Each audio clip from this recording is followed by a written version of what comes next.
अहिले सामाजिक सञ्जाल हेर्न पाएको छैन। ओहो, बालिन क्रेज भनेका छन्, रवि क्रेज भनेका छन्, केपी ओली जिन्दाबाद भनेका छन्, हर्क साम्पङ जिन्दाबाद भनेका छन्, नारा जुलुस लगाएका छन् होइन। ओहो, लाग्छ कि अब देशबाटमा सिधै सबै प्रधानमन्त्री हुने नै मात्रै छन् क्या। अब नेपालको संसदीय प्रणाली अब जनताले त कतिपयले त बुझेकै छैनन् कुन तरिकाले हुन्छ। लाग्छ बालिन सिधै गएर प्रधानमन्त्रीको कुर्सीमा बस्छ। सिङ्गो नेपालमा 77 जिल्लाबाट निर्वाचन क्षेत्र कति छन् भन्दाखेरि 165 वटा निर्वाचन छन् जुन आम्ने सामने भिडन्तद्वारा हुन्छ। अब बाँकी रह्यो 110। 110 वटा भनेको चाहिँ समानुपातिकबाट हुन्छ। समानुपातिक भन्नाले त्यो पार्टीमा भोट हालिन्छ हामीले। पार्टीमा भोट हाल्दाखेरि तपाईँको सबैभन्दा बढी मत कसले ल्याउँछ अनि कसले कति मत ल्याउँछ त्यो अनुसार डिभाइड गरेर 110 जना सांसद बाँडिन्छन्। त्यो भनेको चाहिँ आफ्नै ओसे पोसे झोले कार्यकर्ता नेता पाल्ने बाटो हो। निर्वाचित पार्टीका ओसे पोसे र प्रत्यक्ष भिडन्त गरी जो निर्वाचित हुन्छन् ती सबै संसदमा पुग्दा जम्मा 275 वटा कुर्सी हुनेछ। अब ती 275 वटा कुर्सी मध्ये पनि प्रधानमन्त्रीको कुर्सीमा बस्ने को त? प्रधानमन्त्रीको कुर्सीमा बस्नको लागि त अब 138 वटा कुर्सीले आई लभ यू भन्नु पर्यो नि त मलाई, हो कि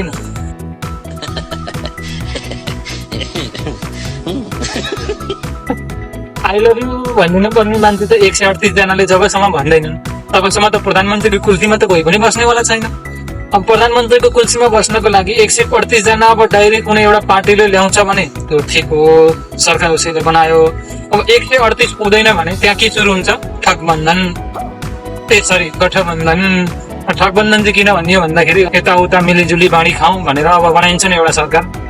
त मलाई गृहमन्त्री दे, म तँलाई समर्थन गर्छु, यस्तो गर्छु भन्ने तरिकाले जुन बनाइन्छ, गठबन्धन गरिन्छ, त्यसैलाई एउटा ठगबन्धन भन्ने गरिन्छ। अब त्यो सरकार बनिसकेपछि पनि विश्वासको मत चाहियो। अब फेरि नेपाल यस्तो देश हो जहाँ सुरुमा विश्वास गरेर लास्टमा अविश्वास गरिन्छ। विश्वासको मत भन्ने पाइनै गाह्रो छ। केही दिनको लागि विश्वासको मत दिने, केही दिन पछाडि विश्वासको मत फिर्ता लिने। अब यो जस्तो देशको नेपालमा त्यति भइसके पछाडि के हुन्छ भन्दाखेरि अब 30 दिनभित्रमा फेरि गठबन्धनको सरकारले पनि विश्वासको मत पाएन भने अब विकल्प रहन्छ सबैभन्दा ठुलो दल, संसदीय दल कुन हुन्छ? त्यो दलको नेता प्रधानमन्त्री बनाइ सरकार बनाइन्छ। अब त्यो सरकार बनाउँदाखेरि पनि फेरि विश्वासको मत पाउनु पर्ने हुन्छ। अब जहाँ विश्वासको मत भनेको पाउन अचम्म पनि देखिन्छ।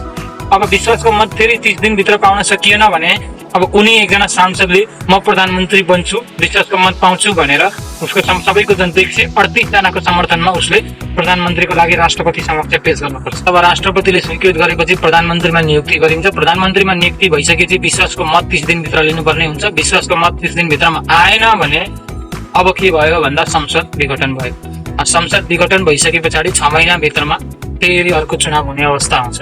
यो भनेको एउटा राज्यको ढुकुटी सक्याउने मेलो मात्रै हो। त्यसैले सबैजनाले के बुझ्न जरुरी छ, हामीले जब भोट हाल्छौँ हामीसँग 2 वटा मतपत्र हुन्छन् जसमा एउटा प्रत्यक्षतर्फ आफ्नो निर्वाचन क्षेत्रमा को निर्वाचित हुन गराउने भन्ने कुरा तपाईमा भर पर्छ र दोस्रो भनेको आफूले कुन पार्टीमा विश्वास र आस्था राखेका छ त्यो पार्टीलाई भोट गरेर भोट दिएर हामीले संसदमा पुर्याउने बाटो हो। त्यसरी जब संसदमा पुग्छन्, सरकार बनाउँछन्, त्यस पछाडि देशको नेतृत्व गर्ने ठानिनेछन्। त्यसैले सम्पूर्ण जनताले यसपटक जानेर बुझेर निर्णय सही तरिकाले लिएर भोट हाल्न जरुरी हुन्छ।